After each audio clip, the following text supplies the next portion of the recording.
말씀을 함께 나눴었습니다. 예레미야가 사역하던 시대에 대한 1절부터 3절까지의 말씀을 함께 나눴습니다. 예레미야의 예언은 남유다가 멸망해가는 시기에 새 왕이 다스리던 약 40년의 기간에 있었던 일을 기록하고 있습니다. 정확하게 말하면 네 왕입니다. 여호야김과 여호야긴이 있었기 때문에 네 왕인데 오늘 저 예레미야 1장에는 세 명의 이름만 등장을 했었습니다. 예레미야가 사역했던 시기에는 그렇게 쉬운 시기가 아니었습니다. 한 나라의 멸망을 예언한다고 하는 것, 그리고 그것이 누군가의 국력이 약해졌다거나 국제 정세가 그렇게 됐기 때문이 아니라 그게 바로 이스라엘 백성들, 특별히 지도자들의 죄와 잘못에 대한 하나님의 형벌과 심판이었다고 하는 것을 증거하는 것은 이것은 굉장한 어려움이 수반되는 작업이었습니다. 그들로 하여금 하나님께 회개하고 돌아오라고 외치는 예언자의 삶은 말 그대로 인내였고 외로움이었고 고난이었습니다. 마지막까지 그는 자신의 삶의 남은 시간들을 주의 말씀을 선포한 예언자로서의 대가를 지불하면서 마무리를 하게 되죠. 여러분, 예언자 이 예레미야만 이렇게 살았을까? 가만히 우리 주변을 보면 주님의 부르심을 따라서 살아가는 분들이 많습니다. 지난번에 저희 토요 새벽 예배를 잠시 다녀가셨던 레바논에 계신 우리 김영화 선교사님 같은 경우도 제가 그분의 영화를 보면서 이 마음 깊은 곳에서부터 눈물이 솟아나는데, 이유가 동생 얘기를 그 영화에 보면 동생 얘기가 나오잖아요. 실제로 만나서도 저한테 그 얘기를 하시더라고요. 다운증후군 동생이 있어요. 근데 그 동생을 자신이 돌봐야 되는 자리인데 지금 레바논에 가서 그 난민들, 특별히 장애우들을 섬기는 일들을 감당하고 계세요. 한국으로 언제쯤 돌아가세요? 여쭤보니까 하나님께서 돌아가라고 하시면요, 이렇게 대답하시더라고요. 여러분, 왜 그분은 거기에 가서 그 사람들을 섬기면서 그 시간들을 감당하고 있을까? 그렇게 꼭 멀고 우리와 다른 곳에 계신 분들만 있는 것은 아니죠. 우리가 함께 교제하고 있는 선교사님들 중에서도, 우리가 파송한 선교사님들 중에서도 많이 있고요. 가깝게도 여러분 볼 수 있습니다. 우리가 직업을 가지고 섬기면서 그 직업 안에서 주님께서 주신 그 부르심들을 따라서 섬기려고 애쓰는 분들이 있습니다. 병원에서 짬짬이 환우들에게 복음을 전하는 삶을 사시는 분들이 계시고, 회계사로 섬기시면서 여러 교회들의 그 재정적인 부분들의 행정을 도와주고 섬기면서 살아가는 분들도 계세요. 한국의 이야기를 예를 들어서 좀 아쉽기는 한데 호주의 예를 들면 더 좋았을 텐데, 한국의 한 교회에서의 한 순은 그냥 우리 교회로 말하면 한 순이에요. 한 순. 저소득층 가정이 밀집되어 있는 지역에 순원 6가정이 돈을 모아서 땅을 하나를 샀어요. 그리고 거기에다가 집을 졌는데 제일 아래층을 어린이집과 카페로 아예 그냥 제일 그라운드를 아예 그냥 디자인해서 만들어 버렸어요. 그러니까 아이들을 맡겨야 되는데 한국에 타가시설이 너무 부족하니까 저소득층 가정인데 아이가 생기면 재정적으로 너무 어려워지는 거예요. 그래서 아내도 가서 일을 할 수 있도록 한 순이 그걸 위해서 헌신을 했어요. 그리고 낮에는 아이들이, 중고등부 아이들이 와서 거기 카페에 있는 데서 공부할 수 있도록 공부방으로 활용을 하고. 여러분, 이게 한 순에서 아니래요. 한 순에서. 그 지역의 어려움을 보고 이 지역에 어떤 필요가 있을까? 우리 다 땅 사고 집 사고 하려고 하잖아요. 근데 그것들을 어떻게 주님의 나라를 위해서 사용할 수 있을까에 대한 관심을 모은 거죠. 그래서 그 지역사회에서 그 건물을, 그 장소를 개방하고 오픈해서 주님의 부르심에 순종해가는 삶을 살게 되는 거죠. 여러분, 우리는 때로 이런 모습들을 보면서 저 사람들 우리랑 좀 다른 것 같다는 느낌이 좀 들 때도 있고요. 도대체 저런 삶을 살아갈 수 있는 이유는 무엇일까라는 질문이 좀 들 때가 있고요. 나도 저런 삶으로 사실은 나아가고 있는 분들이 훨씬 더 많으시죠. 나도 저런 삶을 구체적으로 살고 싶다고 생각하는 분들도 계실 것 같아요. 여러분, 오늘 이 예레미야가 그 환경과 그 여건 가운데서 어떻게 선지자로 살았는가에 대한 이야기를 함께 나누면서 좀 우리들의 이야기를 함께 나눌 수 있었으면 좋겠습니다. 첫 번째는 부르심이 정확했습니다. 부르심. 자, 1장 5절을 같이 한번 읽겠습니다. 1장 5절 같이 한번 읽어볼까요? 자, 시작. 내가 너를 모태에서 짓기 전에 너를 알았고 내가 배에서 나오기 전에 너를 성별하였고 너를 여러 나라의 선지자로 세웠노라 하시기로. 아멘. 예레미야가 선지자로 세워진 것은 하나님의 계획이었습니다. 그리고 하나님이 부르신 것입니다. 사역의 시작은 하나님이었습니다. 예레미야가 원래 꿈쟁이여서가 아니었습니다. 원래 예레미야가 비저너리였기 때문이 아니었습니다. 원래 예레미야의 꿈이 선지자였기 때문이 아니었다는 것입니다. 하나님이 그를 선지자로 부르셨습니다. 오늘날 하나님의 부르심이 굉장히 좀 한편으로는 좋은 현상이지만 좀 인간화되는 경향이 있어요. 하나님의 부르심이 뭐죠? 그냥 당신이 좋아하는 일을 하세요. 그게 하나님의 부르심이에요. 당신이 마음 가는 일을 하세요. 그게 하나님의 부르심이에요. 저는 당연히 그럴 수 있다고 생각합니다. 그러나 때로 하나님께서 우리에게 주시는 부르심은 내가 원하지 않는 일일 수도 있어요. 내가 생각할 때 이것만큼은 나에게 안 오기를 원하는 것일 수도 있어요. 때로 하나님의 부르심은 나를 좀 불편하게 하는 일일 수도 있다고요.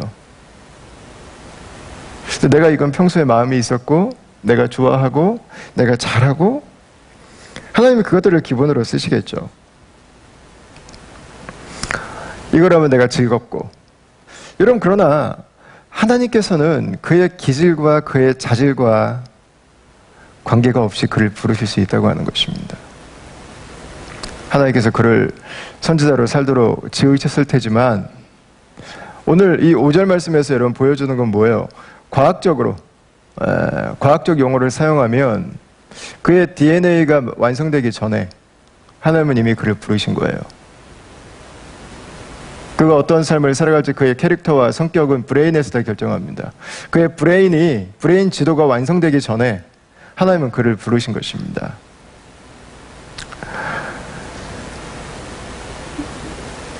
여러분, 예레미야가 섬길 수 있었던 이유는 하나님의 부르심에 있어요. 부르심. 하나님의 부르심이 있었기 때문에 예라고 말한 것입니다. 여러분, 그 시대에 그 예언을 하고 싶은 사람이 도대체 누가 있어요? 죽을 각오 아니면 왕따 당할 각오 아니면 누가 가서 그 일하고 싶어요? 누가? 아무도 안 하고 싶어 하지. 하나님께서 그 모습으로 쓰시기 위해서 그를 지으신 것입니다. 여러분, 하나님께서 여러 가지 채널들을 통해서 저와 여러분들을 부르실 수 있어요. 그때 하나님의 부르심이 정확하다면 저는 부족한데 이 말은 적절하지 않아요. 부족한지 안 부족한지는 하나님이 결정하시는 거예요. 제가 시간이 없는데. 여러분, 이 말은 적절하지 않아요. 하나님이 부르시면 그 일에 맞추세요. 그럼 나머지가 정리가 돼요. 제가 아직 때가 아닌 것 같아서. 때는 하나님이 결정하시는 거예요. 때를 내가 논하지 마세요. 하나님이 부르신다면 이미 고민은 하나님이 끝내신 거예요. 그 고민을 내가 너무 깊이 하려고 하지 마세요. 때로는 저는 부족합니다. 제가 감당하기는 어렵습니다. 이 말이 처음에는 겸손의 표현이 될 수 있습니다. 그러나 마지막까지 그 이야기를 한다면 그것은 하나님께서 나를 부르심에 대해서 거절하겠다고 하는 의미를 담는 것이죠. 하나님이 나에게 무엇을 요청하시는가가 아니라 내가 내 삶을 결정하겠습니다라는 대답을 하는 것과 똑같은 것입니다. 겸손으로 시작하는 대답이지만 그러나 결국에는 하나님의 부르심을 내가 결정하고 따를지 말지 예스와 노로 내가 스스로 결정하는 그 교만의 자리에 서게 되는 것입니다. 여러분, 주님이 우리를 부르신다면 그분이 나를 지으신 주님이시기 때문에, 그분이 나를 가장 잘 아시는 주님이시기 때문에, 그리고 그분이 나를 통해서 당신의 계획을 이루어 가시는 분이시기 때문에 여러분, 그분을 신뢰하고 그분을 따르십시오. 그게 그때 우리의 삶에서 이 주님의 부르심의 열매를 맺어갈 수 있는 것입니다. 아마 어떤 사역을 향한 부르심만이 아니라 첫 번째로 우리가 예수님을 믿는 것도 저는 마찬가지라고 생각해요. 나는 예수님 믿기에 너무 부족합니다. 여러분, 부족하니까 예수님 믿는 거예요. 완전하면 예수님 믿을 필요 없어요. 어떻게 나 같은 사람이 예수님을 믿겠습니까? 여러분, 나 같은 사람이니까 예수님 필요한 거예요. 그러나 거절할 이유가 아니라 반드시 믿어야 되는 이유인 거예요. 반드시 믿어야 되는 이유. 예수님이 꼭 나와야 되는 이유. 나 같은 사람이라서 예수님이 십자가에 죽으신 것입니다. 내가 부족해서 그분이 이 땅에 오신 것입니다. 그래서 계속해서 거절하는 것은, 예수님을 믿지 않는 것은 내가 죄인인 것을 인정하지 않는 것입니다. 세상의 죄 때문에 고통당하고 있는 것을 여전히 나는 외면하겠다고 말하는 것입니다. 나는 내 삶을 내가 알아서 살아가겠다고 하나님께 외치는 것입니다. 여러분, 하나님의 아들께서 죄인인 나를 위해 십자가에 죽으신 것은 내가 모른 척한다고 해서 없어지는 일이 아닙니다. 내가 관심을 두지 않는다고 해서 나와 아무 관계가 없는 일은 아닌 것입니다. 나만 죄인으로 여전히 남을 뿐이죠. 죄가 여전히 왕노릇하고 죄의 결과로 우리가 만나는 현실의 고통을 피할 수 없는 세상을 계속해서 유지해 갈 뿐이죠. 여러분, 주님이 우리를 부르신다면, 그분의 구원으로 부르신다면 여러분, 주님에게 나아가십시오. 주님, 제가 여기 있습니다. 저의 죄를 위해서 이 땅에 오신 주님, 제가 주님을 믿기 원합니다. 여러분, 주님께 나아가십시오. 주님이 어떤 사역으로 우리를 부르신다면 여러분, 그분께 나아가십시오. 예레미야도 주님이 부르실 때 거절하고 싶었어요. 6절에서 8절을 한번 보시죠. 두 가지 이유를 댔습니다. 첫 번째 이유는 하나님의 선지자로 부르실 때 첫 번째는 자신이 어린아이 같다는 것입니다. 무슨 얘기예요? 부족하다는 거예요. 부족합니다. 내가 너무 어리석습니다. 잘 모릅니다. 못하는 게 너무 많습니다. 어쩌면 사람들이 예레미야를 비판할 때 했던 말인지도 모르겠어요. 이 우울질이었던 예레미야가 성격적으로 그렇게 리더십이 있고 외향적이지 않았던 이 예레미야를 볼 때 사람들이 비판했던 말이 이 말이 아닌지 모르겠어요. 당신이 무슨 선지자라고, 그거밖에 못하면서. 저는 너무 부족합니다. 주님 아시잖아요. 두 번째는 두려움입니다. 어린아이가 개인적인 캐릭터의 문제였다면 아마 두려움은 환경의 어려움일 것입니다. 내가 주님의 요청을 받아들여 선지자로 살아가기 시작할 때 내가 올 수 있는 어려움을 그는 알고 있었어요.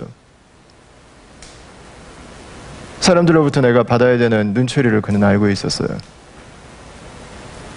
내가 살아야 되는 삶이 뭔지를 알았다고요. 그 일이 현실이 될 때 그와 그의 백성들이 맞이해야 되는 그 상황이 뭔지를 알았습니다. 여러분, 공포가 엄습을 하고 그의 머리가 하얘졌을 것입니다. 그러나 주님은 그를 부르셨습니다. 부르심은 나의 자신감이나 나의 용기 때문에 내가 이것을 하겠다고 하는 것이 아닙니다. 부르심은 내 자신의 인생의 만족도를 높이고 내 삶의 가성비를 높이기 위해 참여하는 의미 있는 행사에 동참이 아닌 것입니다. 부르심은 내 인생의 목적과 내 인생을 향한 하나님의 사역에 참여하도록 하시는 하나님의 초청이시죠. 여러분, 주님이 나를 부르신다면 나의 연약함을 알고 부르시는 거예요. 주님이 나를 부르신다면 상황이 안 좋기 때문에 부르시는 거예요. 주님이 나를 부르신다면 그것이 복음이 없기 때문에 부르시는 거예요. 그것이 열악하기 때문에 부르시는 거예요. 가기만 하면 찬송을 하기 시작하고 가기만 하면 사람들이 변화되는 곳에 여러분 내가 굳이 안 가도 돼요. 그러나 주님께서 우리를 부르시는 이유는 그 부족한 나를 통해서 주님이 일하시기 위해서고 그 어려운 환경 가운데 바로 주님의 복음이 주의 나라가 필요하기 때문에 부르시는 것이죠. 여러분 저는 오늘날 교회의 모습을 보면서 한 가지 너무 아쉬운 것이 주님의 부르심을 확신하고 그 부르심을 따라 살아가는 사람들이 점점 줄어든다는 것입니다. 그러다 보니까 세상의 부르심에 너무 민감해요. 세상에서는 작은 소리로만 불러도 빨리 움직여요. 별로 안 들어도 되는데 꼭 듣고 반응을 해요. 주님의 부르심이 없어요. 주님의 부르심이 없어. 하늘의 음성을 못 들으니까 땅의 자잘한 음성들에 내 마음이 온통 뺏겨버렸어.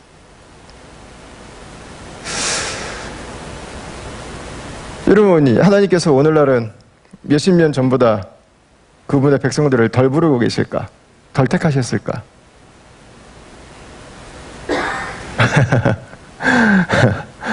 하나님의 성품을 생각한다면 그건 말이 되지 않습니다. 하나님은 똑같이 택하시고 똑같이 부르고 계세요.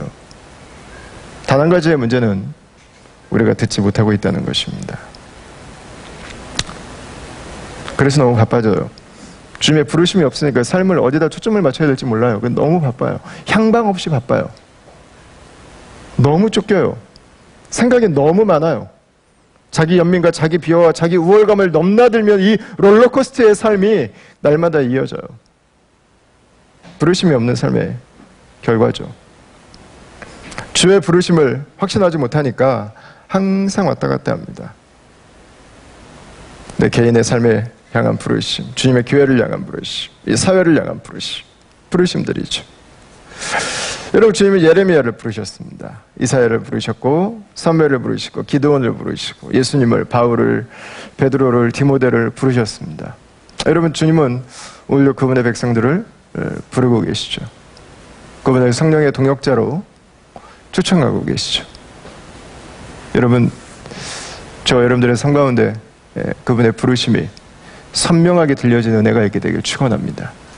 우리의 삶이 향방 없는 삶이 아니라 그분의 부르심 안에 살아가는 삶이 될 수 있기를 바라요.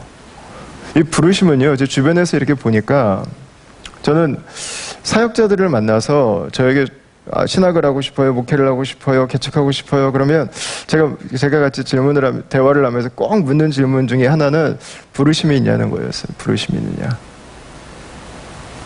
부르심이 정확하세요? 부르심이 하고 싶어서 합니까? 해야 되니까 합니까? 부르셨습니까? 부르심은 두 가지에서 큰 차이를 만들더라고요. 부르심이 없으면 위기의 순간을 견디지 못해요. 나 더러워서 내가 하나님이 부르셨는데 왜 환경이 더럽고 왜 사람이 더럽다고 왜 그 자리를 떠나요? 하나님이 떠나라고 할 때까지는 버텨야지. 하나님이 사표내라고 할 때까지는 견디는 거지. 하나님이 그 자리에 임명하셨는데 왜 자기가 왜 떠나냐고요. 여러분 부르심은 위기를 견딜 수 있게 해줘요. 인내할 수 있는 힘은 부르심에서 나와요. 또한 열매가 달라요. 부르심이 없으면 열매가 없어요. 기대할 수가 없어요. 그러나 부르심이 정확하면 그 안에서 하나님이 주시는 열매를 기대할 수 있어요. 예레미야 1장 8절에서 마지막에 하나님이 이렇게 말씀하시죠. 두려워하지 말라. 내가 너와 함께하며 너를 구원하리라. 그 길을 계속해서 갈 수 있는 이유가 무엇입니까? 열매를 맺을 수 있는 이유가 뭐예요? 하나님이 하시는 거예요. 하나님이 하시는 거. 주님의 부르심은 나를 돕는 사람이 있어서 하는 것도 아니고 내 눈앞에 펼쳐지는 현실이 이건 주님이 부르셨구나 샤랄랄랄라 하면서 뭐 이렇게 춤을 추면서 갈 수 있기 때문에 하는 것도 아니에요. 부르심은 주님이 함께 하시기 때문에 감당하는 것입니다. 부르심 안에 살아가는 사람들은 현실을 냉철하게 분석하고 정확한 처방을 내리는 지식과 해안이 필요해요. 그러나 그보다 더 중요한 것은 깨끗한 눈으로 주님을 보는 것입니다.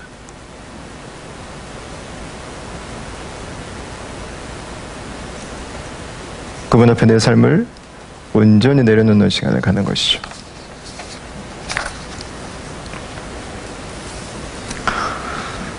자, 두 번째, 예레미야가 어떻게 그 선지자의 자리를 감당해낼 수 있었을까? 하나님의 사역의 범위가 달라요. 하나님의 사역의 범위. 9절 10절 말씀을 같이 한번 읽어보겠습니다. 시작.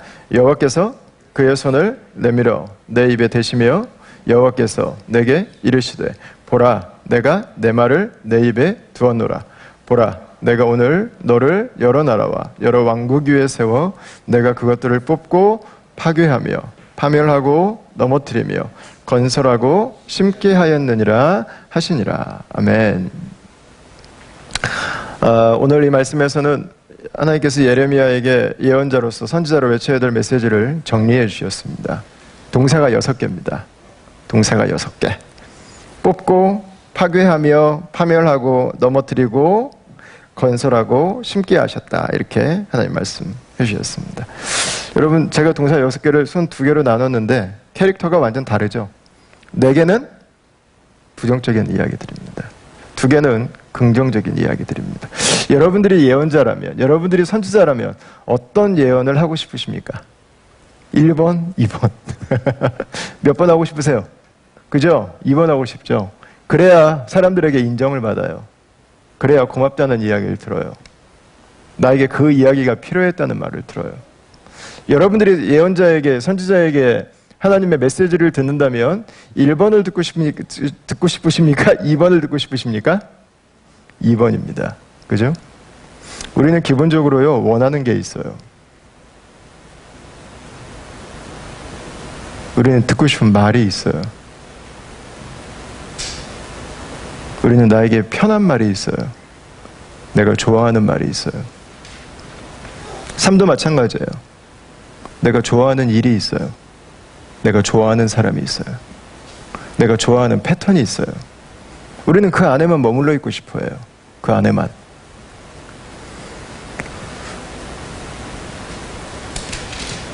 여러분, 그러나 하나님은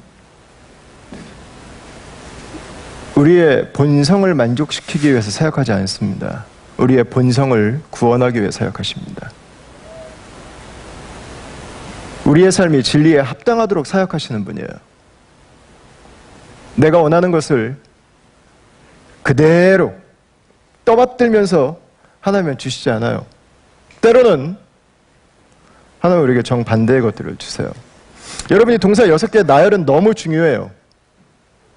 우리는 모두가 다 건설하고 심는 걸 좋아합니다. 내 삶이 잘 되는 걸 좋아합니다. 새로운 희망을 보는 걸 좋아합니다. 우리는 모두가 다 뒤에 있는 동사 2개를 열렬히 원합니다.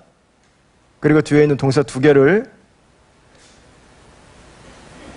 이 돋보기를 지나서 현미경 차원으로 확대해서 보여주는 예언자와 선지자와 사역자를 우리는 좋아해요. 여러분, 그러나 하나님의 건설하심과 하나님의 심으심은 앞에 있는 동사 4개가 지나고 나야 가능한 것입니다. 우리의 죄가 뽑혀야 심을 수 있는 거예요. 우리의 죄가 무너져야 새로운 것들을 건설할 수 있는 거예요. 근데 우리는 내가 죄를 그대로 가지고 있으면서 그 죄 위에 더 짓고 싶어 해요. 잘 짓고 싶어 해요. 예쁘게 짓고 싶어 해요. 여러분, 결과는 파괴가 나중에 와요.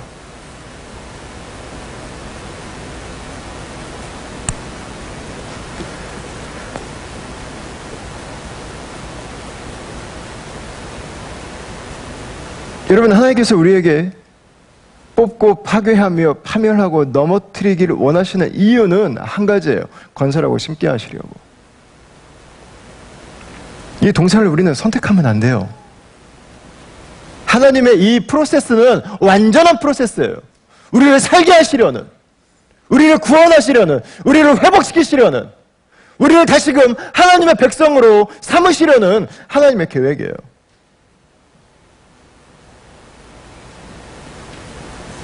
여러분, 듣고 싶지 않을 수도 있어요. 힘들 수도 있어요. 뽑고 파괴하며 파멸하고 넘어뜨리고 하고 싶지 않을 수도 있어요.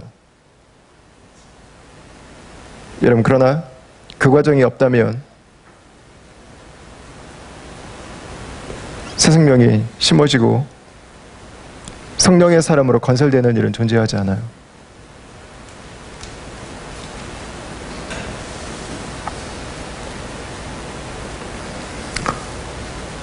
이런 우리의 메시지만이 아닙니다. 우리의 삶이 마찬가지예요. 우리가 원하는 게 있어요. 우리가 원하는 거. 우리는 하나님이 좀 거기에 포커스를 좀 맞춰주기를 원해요. 그런데 하나님의 영역은 우리의 관심을 넘어서요. 나의 편안함의 울타리를 넘어선다고요. 하나님은 그 일로 우리를 부르실 때가 있어요. 하나님은 그 일을 우리에게 요청하실 때가 있어요. 나는 별로 하고 싶지 않아요. 나는 별로 그 자리에 가고 싶지 않아요. 나는 별로 그 삶을 살고 싶지 않아요. 그래서 주님은 그 삶을 요청하세요. 왜? 건설하고 심기 위해서.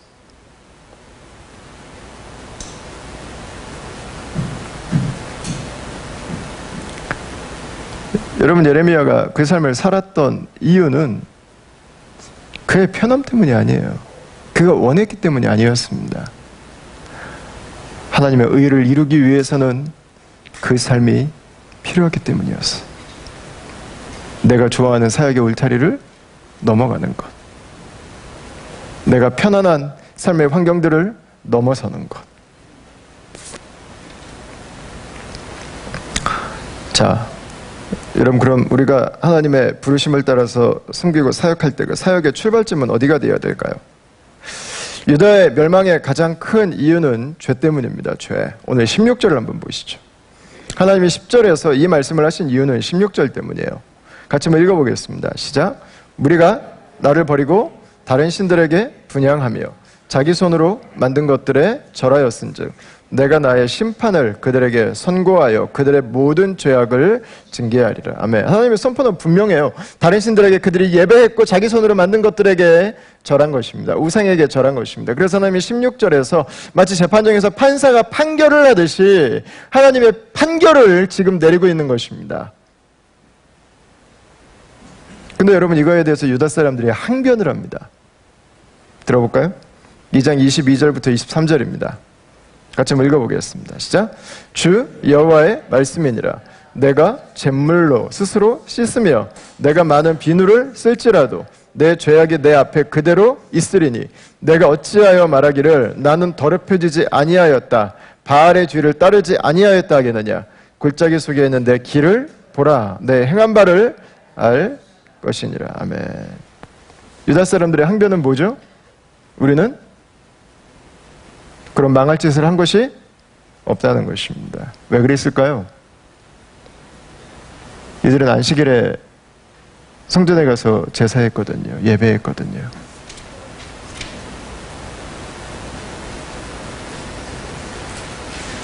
그들은 하나님을 예배했어요. 그들은 율법의 몇 가지를 지켰어요. 또 화나는 거예요. 아니, 나는 하나님 예배했는데, 아니 왜 하나님은 우리에게 우리의 죄로 인해서 심판을 명하시는가? 받아들일 수 없는 것입니다. 여러분, 중요한 것은 하나님은 왜 이들의 항변에도 불구하고 이들이 우상을 숭배한 것 때문에 이들이 심판을 받아야 된다고 말씀하시느냐는 것입니다. 여러분, 중요한 것은 숨겨진 우상이었어요. 숨겨진 우상. 우상 앞에 가서 버젓이 하지 않았어요. 어떤 사람들은 조금 더 나았어요. 여러분, 그러나 그들의 마음속에는 숨겨진 우상들이 있었어요. 하나님을 예배했어요. 근데 하나님을 예배하는 그 마음 조금 더 깊은 곳에는 하나님보다 더 사랑하는 게 있었어요. 하나님도 그건 터치하시면 안 되는 게 있어요. 하나님이 그걸 터치하시면 내가 기분이 나빠져요. 하나님이 그걸 터치하시면 나 별로 하나님 예배하고 싶지 않아요. 하나님 그거 터치하시면 내가 하나님을 예배하든 내가 하나님을 섬기던 그 모든 것들을 다 내가 물릴 수 있는 것들이 있는 거죠. 하나님 그거 터치하시면 내가 분노하는 것들이 있는 거죠. 여러분, 은밀하게 숨겨져 있는 우상이에요. 은밀하게 숨겨져 있는 우상들. 앞에서는 다 예배하러 갔어요. 뒤에는 산길이 하나가 나 있는 거예요. 내 진짜 마음은 거기가 있는 거예요. 진짜 마음은. 하나님이 그걸 지적하시면 안 돼요. 하나님이 그걸 말씀하시면 안 돼요. 그건 눈 감아주셔야 돼요. 그건 나에게 이리라 저리라 명령하시면 안 돼요. 그건 하나님의 치유의 법권 인정받아야 되는 부분인 거죠.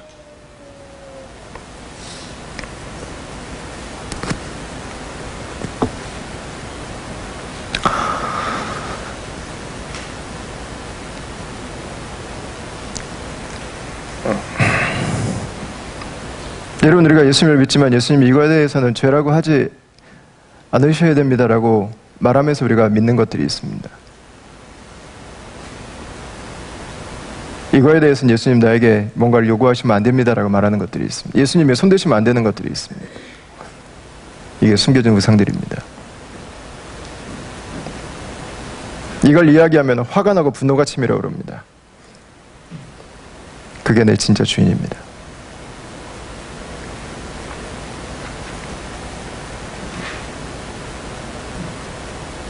그것이 나에게 예수님보다 더 중요한 것입니다. 그것이 지금 내가 내 인생을 걸고 있는 것입니다. 그것이 바로 내 인생의 지금 부르심이라고 믿고 내가 살아가고 있는 바로 그것입니다. 그것을 뽑고 파괴하며 파멸하고 무너뜨리지 않으면 건설하고 심는 일은 어려운 것입니다. 여러분, 예수님은 그것들을 돕기 위해 계신 분들이 아닙니다. 예수님은 그것들이 십자가에 못 박혀야 우리가 살기 때문에 그것들을 요청하시는 분입니다. 그래서 갈라디아서 2장 20절의 말씀을 여러분 다시 한번 우리가 기억했으면 좋겠어요. 같이 읽겠습니다. 내가 그리스도와 함께 십자가에 못 박혔나니 그런즉 이제는 내가 사는 것이 아니요 오직 내 안에 그리스도께서 사시는 것이라. 이제 내가 육체 가운데 사는 것은 나를 사랑하사 나를 위하여 자기 자신을 버리신 하나님의 아들을 믿는 믿음 안에서 사는 것이라. 아멘. 여러분, 믿음이라고 하는 것은 무엇입니까? 우리가 그리스도인이 되었다고 하는 것은 무엇입니까? 우리가 예수님을 영접한다고 하는 것은 무엇입니까? 내 삶의 주인 삼고 있던 모든 것들이 주인이 아니라고 하는 것을 고백하는 것입니다. 맞습니까, 여러분? 맞습니까? 내 삶의 주인은 오직 한 분이신 그리스도이심을 인정하는 것입니다. 내 인생의 주인이실 뿐만 아니라 이 세상의 창조자이시고 우주의 통치자이시고 이 세상을 구원하고 심판하실 오직 한 분이 바로 그분이라고 하는 것을 고백하는 것입니다. 우리가 그리스도를 영접한다고 하는 것은 내 안에 내가 주인 삼고 있던 것들을 나의 주인이 아니라고 십자가에 가져가서 십자가에 함께 못 박는 것입니다. 그 못 박음의 과정을 지나야 부활에 다시 살아남의 과정이 있어요. 왜 건설되고 심어짐의 역사가 없습니까? 못 박은 적이 없어요.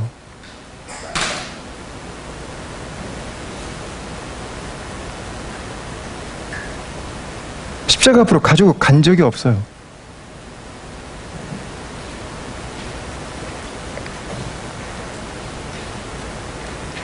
예수님은 언제나 두 번째였죠. 예수님은 언제나 세 번째였죠. 그 첫 번째 자리를 은밀하게 숨겨놓고 포기한 적이 없었던 거죠. 여러분, 그것이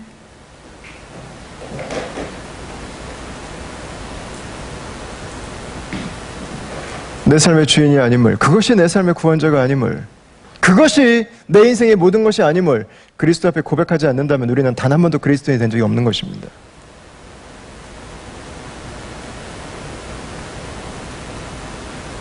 여러분, 예수 그리스도께서 내 삶의 구원자시라면, 그분이 이 세상의 유일한 하나님의 소망이라면, 그분이 내 삶에 완전한 만족을 주시는 분이라면, 여러분, 다른 것들은 십자가로 가져가십시오. 십자가에 못 박으십시오. 그것들이 우리를 만족시킬 수 없습니다. 그것들이 우리의 인생을 책임질 수 없습니다. 여러분, 그때부터, 십자가에 못 박히는 순간부터 나의 정욕까지, 내 우상들이 십자가에 못 박히는 바로 그 순간부터 우리는 부활의 생명이 무엇인지를 경험하게 되는 것입니다. 그때부터 우리는 기뻐할 수 없는 순간에도 그리스도를 말미암아 기뻐하는 게 무엇인지를 알게 돼요. 그때부터 우리는 낙심해야 되고 좌절해야 되는 상황임에도 불구하고 하나님을 찬양하는 삶이 무엇인지를 배우게 되는 것입니다. 여러분, 외적 사역은 내적 변화에서부터 시작돼요. 내가 정확하게 십자가의 죽음을 경험하지 않으면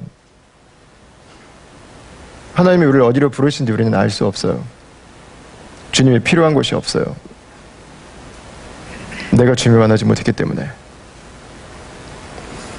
여러분, 그래서 예수님 사역의 절반은요, 죄에 대한 이야기예요. 죄에 대한 이야기. 예수님은 죄와 죄의 결과인 사망의 문제를 먼저 다루셨어요. 기분 나쁘지만 예수님은 비껴가지 않으셨어요. 예수님은 사람들을 기분 좋게 하려고 사역하지 않으셨어요. 예수님은 사람들에게 기를 불어넣기 위해서 사역하지 않으셨어요. 예수님은 사람들을 살리기 위해 사역하셨어요. 죽었는데 무슨 기를 불어넣어요? 생명이 없는데 무슨 에너지를 주어요? 먼저 살아야죠.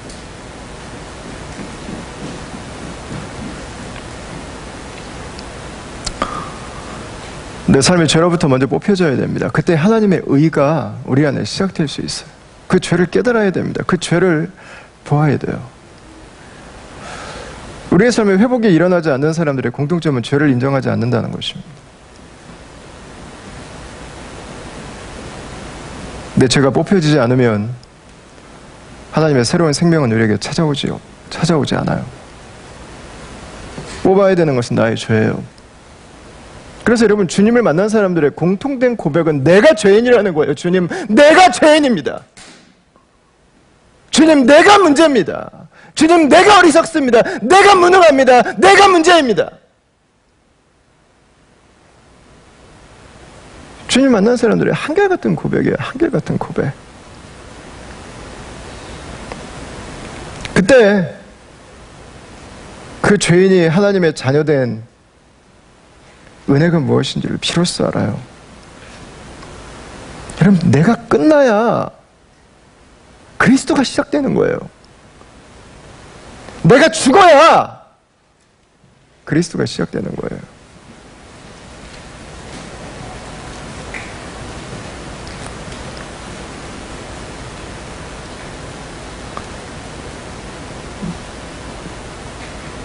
여러분, 그때부터 우리는 그리스도가 없으므로, 하나님의 손길이 없으므로 아파하는 사람들을 보면서 함께 아파할 수 있게 돼요. 우리의 가정에 예수님 믿지 않는 사람들을 보고 아파할 수 있어요. 기도할 수 있어요. 그 사람 때문에 그 가정이 그 사람의 사역제가 되는 거예요. 그 가정이 그 사람의 부르심의 영역이 되는 거예요. 내 일터에 그리스도가 없는 사람들을 보면서 주님의 아픔이 나에게 찾아오는 거예요. 주님께서 나에게 저 사람을 향한 나의 마음을, 너가 나누기를 원한다는 그 마음을 주님은 비로소 주시는 거예요. 먹고 살기 위한 직장이 하나님의 부르심의 현장으로 변화되는 거죠. 어느 날 뉴스 한 컷을 보다가 알지 못하는 미지의 땅으로 날아가서 섬길 수 있어. 내 삶의 일부분을 쪼개서 섬길 수 있어요. 이 사회에 그늘진 곳에 살아가는 분들을 바라보면서 하나님의 사랑이, 하나님의 손길이 없는 그곳에 하나님이 나에게 주신 그 아픔의 마음을 가지고 섬기기 시작하면서 여러분, 그 땅이, 그 사람들이 나의 부르심이 되는 것이죠.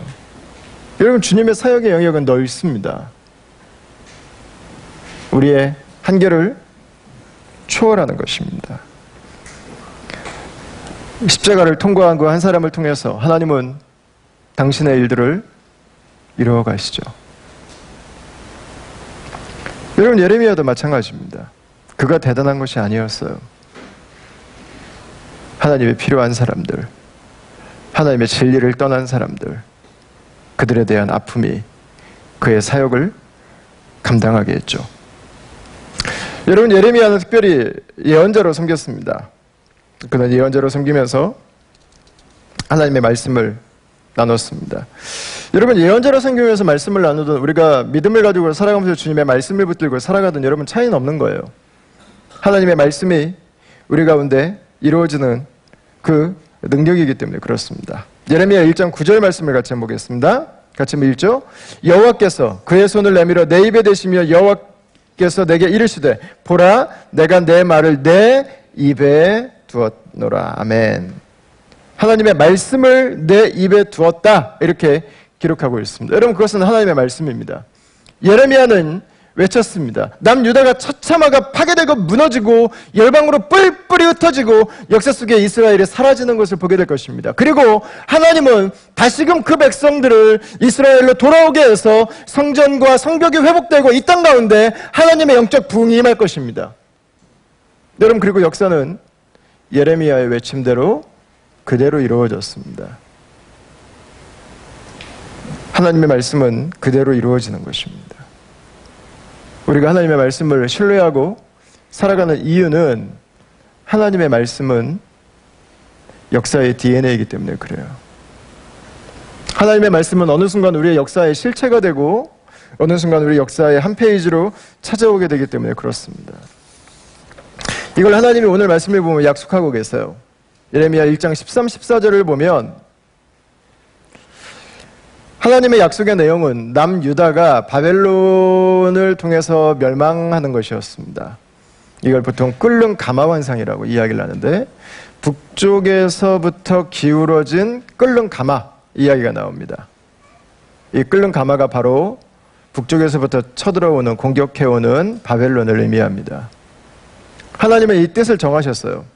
그리고 11, 12절을 한번 보실까요? 11, 12절 같이 한번 보겠습니다. 한번 읽어보겠습니다. 시작. 여호와의 말씀이 또 내게 임하니라. 이르시되 예레미야야, 내가 무엇을 보느냐 하시매 내가 대답하되 내가 살구나무 가지를 보나이다. 여호와께서 내게 이르시되 내가 잘 보았도다. 이는 내가 내 말을 지켜 그대로 이루려 함이라 하시니라. 아멘. 살구나무 환상인데요. 이거는 히브리어로는 굉장히 재밌는 본문입니다. 한국말로는 조금 약간 뜬금없는 이야기인데 왜 갑자기 살구나무가 나올까? 하나님이 예레미야에게 물어보셨어요. 뭘 보고 있니? 살구나무 가지를 보고 있습니다. 살구나무가 히브리어로요, 샤케드입니다. 샤케드. 근데 하나님께서 살구나무 가지를 샤케드를 보고 있는 예레미야에게 말씀하셨어요. 내가 내 말을 지켜 그대로 이룰 거야. 그대로 지켜 이루다. 그대로 지키다가 히브리어로 쇼케드입니다. 샤케드. 예레미야는 샤케드를 보고 있었어요. 근데 하나님은 내가 이 말을 반드시 이룰 거야. 쇼케드. 히브리어로는요, 이게 자음만 쓰기 때문에 같은 단어예요. 하나님께서 예레미야에게 살구나무 가지를 보여주신 이유는 반드시 이 예언은 이루어진다고 하는 것을 의미하고 있습니다. 여러분, 우리가 하나님의 부르심 안에 살아가고 우리가 그분의 말씀 안에 우리의 인생을 담아야 하는 이유가 무엇일까요? 하나님 말씀은 반드시 이루어지는 것이기 때문에 그렇습니다. 여러분, 그렇다고 그래서 말씀을 따라 살아가는 것들이 우리에게 언제나 즐거움과 기쁨의 순간은 결코 되지 않습니다. 오늘 18, 19절을 한번 보십시오. 보라, 내가 오늘 너를 그 온 땅과 유다 왕들과 그 지도자들과 그 제사장들과 그 땅 백성 앞에 견고한 성읍 쇠기둥 노성벽이 되게 하였은즉 그들이 너를 치나 너를 이기지 못하리니 이는 내가 너와 함께하여 너를 구원할 것임이니라 여호와의 말이니라. 이렇게 말씀합니다. 여러분, 예레미야가 상대해야 되는 사람들이 나옵니다. 그 온 땅, 유다의 왕들, 그 지도자들, 그 제사장들, 그 땅 백성들입니다. 예레미야가 맞닥뜨려야 되는 상대들은 결코 쉽지 않습니다. 예레미야는 개인이었습니다. 예레미야는 마이너였어요. 예레미야는 사람들에게 인정받는 위치에 있지 못했습니다. 여러분, 그러나 예레미야는 자신의 자리를 지켜갔습니다. 하나님이 말씀하셨죠. 내가 너를 그 땅 백성 앞에 견고한 성읍 쇠기둥 노성벽이 되게 하겠다. 마지막까지 지키신다는 것입니다. 여러분, 그러나 중요한 것은 예레미야의 삶은 결코 쇠기둥이 아니었다는 것입니다. 사람들이 너를 치나. 예레미야의 삶은 고난이 있었습니다. 그는 약자였습니다. 이 일들이 도무지 일어날 거라고 누구도 확신하지 못했습니다. 그 어떤 사람도 예레미야가 지금 하고 있는 이야기가 하나님의 진리라고 하는 것을 인정해 주지 않았습니다. 그러나 하나님은 예레미야에게 그들이 너를 치나 너를 이기지 못한다고 말씀해 주셨습니다. 여러분, 재밌는 것은요, 역사를 뒤로 놓고 본다면 하나님이 예레미야에게 주신 말씀이 이루어졌다는 것입니다. 우리는 생각할 수 있습니다. 예레미야는 약자고, 예레미야는 홀로 있고, 예레미야는 고난당하고 있고, 예레미야는 참 안 됐고 불쌍하다는 것입니다. 그 많은 사람들에게 하나님의 진리를 거절하는 사람들에게 진리를 거절하는 예언자의 삶이 얼마나 힘들고 아팠을까 생각할 수 있어요. 여러분, 그러나 하나님의 눈으로 보면 정반대라는 걸 아십니까? 하나님의 눈으로 보면 정말 아프고 정말 불쌍하고 하나님 앞에 멸망당할 존재로 서 있는 것은 예레미야가 아니라 이스라엘 백성들과 그 지도자들이었습니다. 단 한 사람만이 하나님의 편에 서 있었습니다. 예레미야가 자신의 삶을 살아가면서 때로 자신의 틀을 깨야 되는, 넘어야 되는, 때로는 불편함을 감수해야 되는, 때로는 사람들에게 어려움을 당해야 되는, 여러분, 그 삶을 살았던 것은 결코 불쌍한 것이 아니었습니다. 그것은 결코 측은히 여겨야 될 것이 아니었습니다. 그 한 사람만 그 시대에 하나님의 역사에 참여하는 특권을 얻은 것입니다.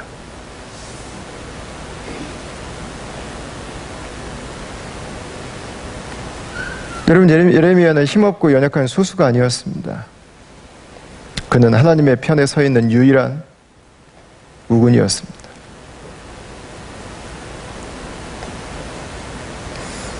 예레미야는 연약하고 혼란스러웠지만 계속해서 하나님께 순종하며 그 길을 걸어갔습니다. 여러분, 우리가 주님의 부르심 안에 살아간다고 하는 것, 우리가 오늘날 진리 안에 거한다고 하는 것도 비슷한 삶의 부분들이 있는 것 같아요. 우리가 내려놓아야 될 것들이 있고, 때로는 위축될 때가 있고, 때로는 낙심될 만한 것들이 있습니다. 여러분, 그러나 기억하십시오. 역사는 숫자가 많다고 해서 이끌어가는 것이 아닙니다. 역사는 하나님의 말씀대로 이루어집니다. 숫자로 본다면 예레미야의 외침은 역사 속에 사라졌어야 됐어요. 그러나 역사는 예레미야의 예언대로 이루어졌습니다. 사랑하는 다음 가족 여러분, 하나님 편에서 살아가길 바랍니다. 그리고 그분의 부르심 안에 살아가시길 바랍니다. 하나님의 백성들이 그분의 부르심 안에 살아가야 되는 이유는 그가 무너지면 세상은 하나님의 소망을 갖지 못하기 때문에 그렇습니다. 그들이 고난을 두려워하면 세상은 회복을 기대할 수 없기 때문에 그렇습니다. 여러분이 있기 때문에 여러분들의 가정은 소망입니다. 여러분들이 계시기 때문에 여러분들의 일터는 소망이 있습니다. 여러분들이 이 도시에 살고 있기 때문에 이 도시는 소망이 있습니다. 여러분들이 지구촌 안에 이 시대에 살고 있기 때문에 이 시대는 소망이 있습니다. 그것이 하나님의 말씀을 가지고 오늘 하루의 삶을 살아가는 사람들이 이 땅을 살아가야 되는 바로 그 이유인 것입니다. 하나님이 우리에게 주신 또 다른 한 주간의 삶, 우리 일평생의 삶, 여러분 그분의 말씀 안에, 그분의 부르심 안에 살아가는 저와 여러분들이 될 수 있기를 주의 이름으로 축원합니다.